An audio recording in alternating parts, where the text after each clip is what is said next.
Are you ready for our next abstract exercise? I just want to remind you too that if you're finding this process difficult, that it should be difficult.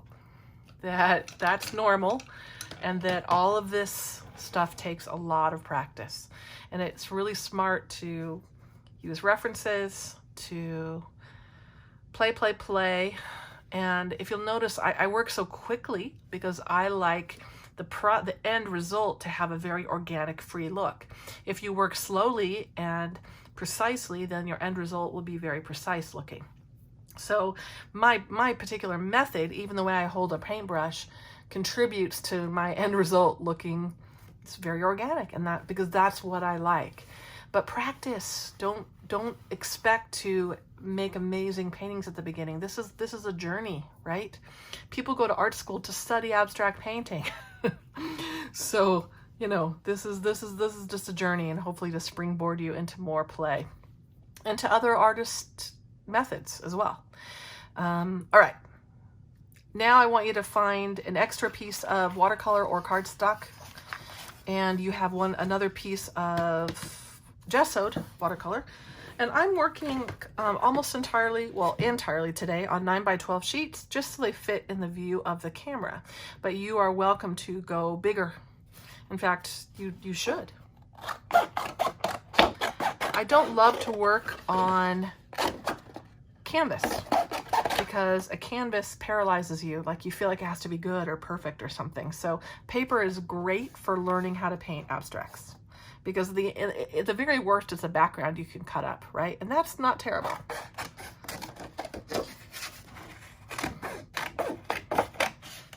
And always as you're going, if you're evaluating your keys to abstraction, your paintings will get better and better and better, okay? So those keys to abstraction, you need to plaster them on the wall. All right, so what I did is I cut 2 L's out of that extra sheet of paper, because we're going to use this as a framing device with our mark making pieces that we did with the pencil. So grab those.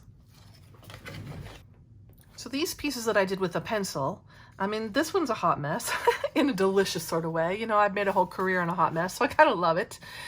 That one's not quite as much as a hot mess, but you know, they're both interesting. They're both interesting. You got to give them that. That is for sure. And sometimes this entire mark making piece is good enough or pleasing enough to you to create into a painting. So just like we did on the other paintings, you could choose an emphasis here and then, you know, go through the process, make this into a painting. There are a lot of marks on this one though. But one of the things you can do is use a framing device to narrow down the focus. So these 2 L's put together create a device that you can, right, make bigger or smaller, through which you can view your mark making pieces.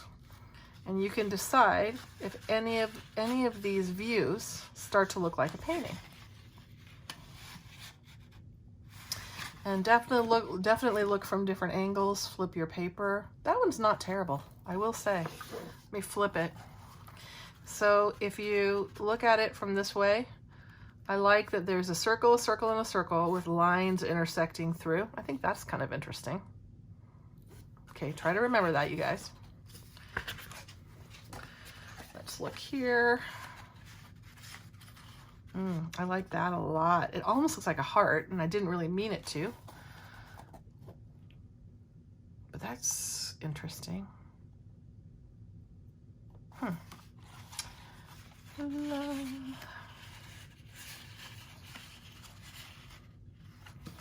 So you're looking for shape here.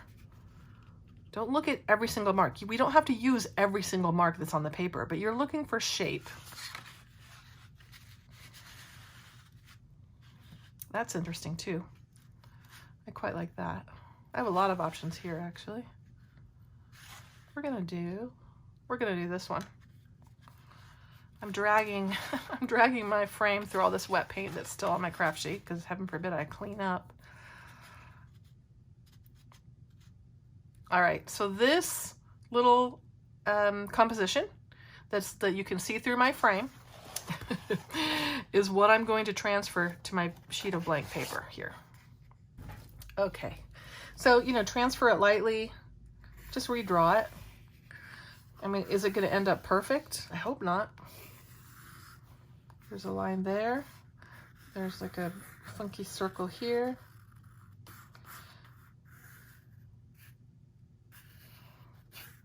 This line comes down. That line kind of intersects. Okay. Now, that is going to be an interesting painting, don't you think? And definitely not quite as boring as the standard composition paintings that we started with. Though again, those have their place. They're great for learning on. All right, so I'm going to move my framing device. I'm going to move this piece. I actually think I could turn this into its own painting. We'll do that in a second. And what we're going to do, I'm just swimming in paint over here, so I'm just going to use what I've got. Let's see. I still have a lot of that blue. This is still that original blue that I put out, isn't it? Oh my goodness, Dina. So now I get to decide, where is the emphasis? I think that circle is. I think kind of this general area is. So that's going to be my emphasis. And then I'm going to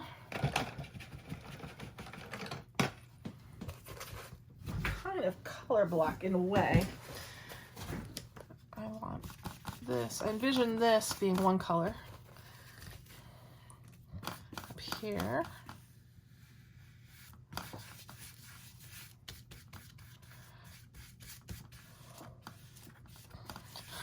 I'm getting all kinds of interesting variations in that color field right there because of the paint. I have to wipe that up, you guys. Hold on.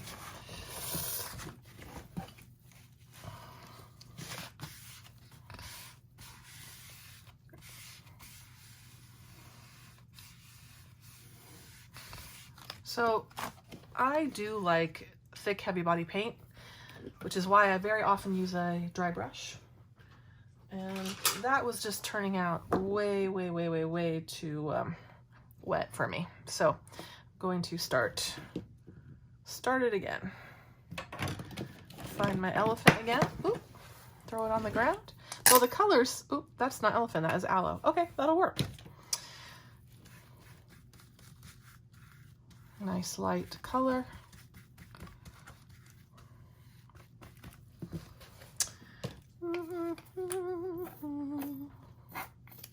I'm going to add some white up there. It's kind of cool with that blue coming through there in the corner, actually. Kind of dig that. What's nice is that you can paint any of these areas a color, and then you can always change it later, right?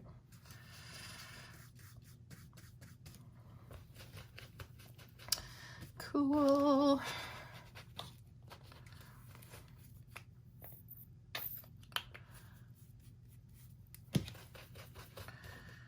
I know that that is not going to end well because that green on my brush will turn this to a weird color. Green and pink make brown. So now what I want to do is support this focal point area.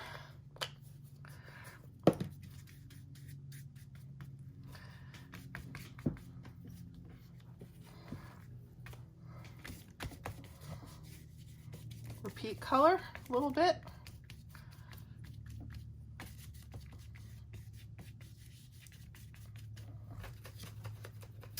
Very good. I'm going to do cheddar and white here. Blue and orange are opposite on the color wheel. So I know that cheddar next to this blue is going to give me that color contrast, the color pop that I like.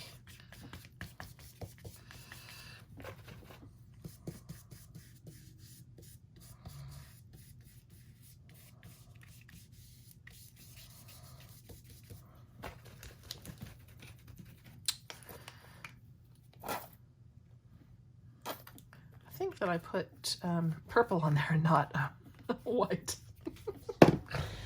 Oh well. So I do like to work with my layers quite wet. That way I can work one edge of a wet layer into the other edge.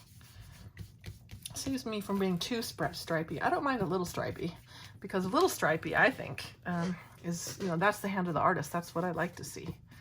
So I want a little stripey. I think it's looking cool. It looks like a landscape almost. That is because of the strong horizontal line. Horizontal lines give you that feel of, paint down. Horizontal lines give you that feel of rest, and landscapes where the earth meets the sky give you that feeling of rest. And so in a way, it almost looks like that. All right, so I've got the main colors in there. I think that's strong for a focal, this kind of area. What I need is value change. So I'm gonna come back and make sure that I've got strong value changes. This is umber paint. What I love about doing this method of painting is that it helps me come up with compositions that I probably couldn't have come up with out of my own little pea brain. It gives you the best composition ideas. It really does. And Bob Burridge would say, once you've made one painting that you like, you should make it 100 times. Repeat it, repeat it, repeat it.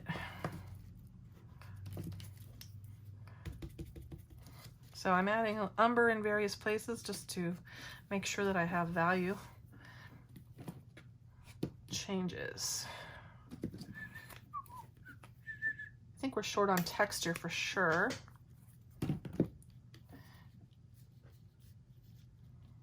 Just adding a little visual interest to that circle. Maybe make it bigger. I'm gonna take the end of my pencil, maybe scratch a little bit. Yes, yes, yes, yes.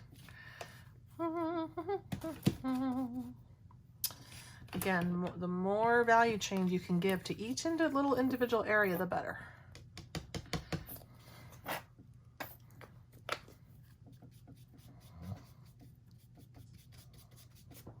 So add, you know, if you add something dark, add something light.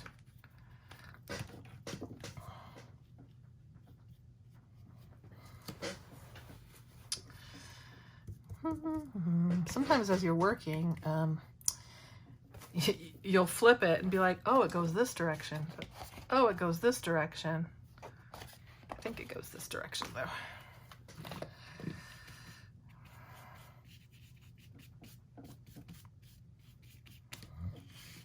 I'm gonna make that pink area bigger.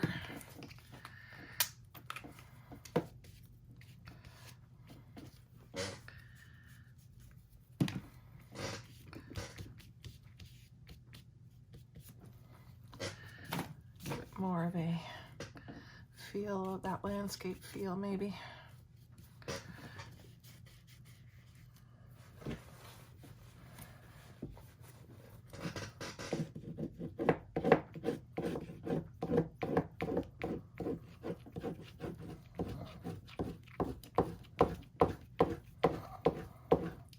I'm dragging my paintbrush through that pink area and dragging it into this cheddar area.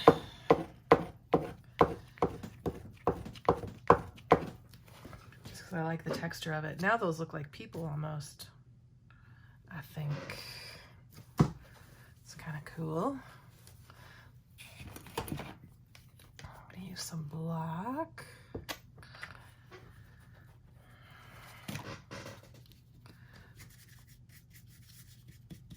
So by adding some black, I'm really reinforcing that value difference.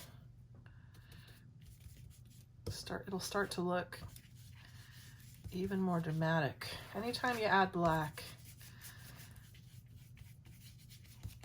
start to take over, depending on how you add it. And so I think that ended up a little too big, so I added that black, then I'm going to paint over it just a tad. Reduce it in size. But that's also reinforcing my line, I would say. I think that might still be just a tad too big. Let's get rid of it. It's not terrible. There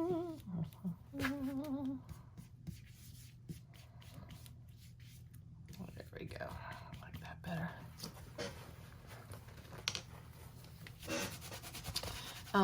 I recommend taking photos as you go, because sometimes you'll take it a step too far, and if you go back to your photo, you can see what you used to, you know, you can see if there's a point that you liked it better, and then you can, you know, take it back to that point by painting over it a bit and bringing it back.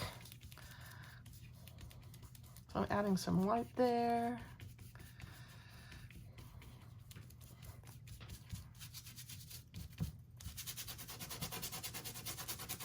Just softening that edge. I think I need blue in a couple of other places.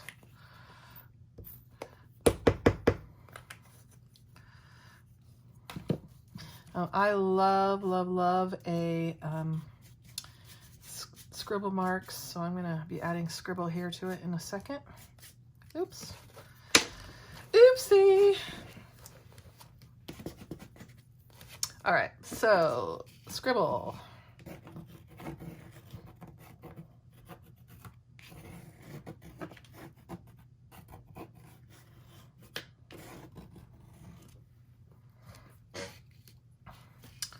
Kind of gives the eye another line to follow, intersects what is there. I think some metallic on that would be pretty good. What do you guys think? I think I've got color contrast. Okay.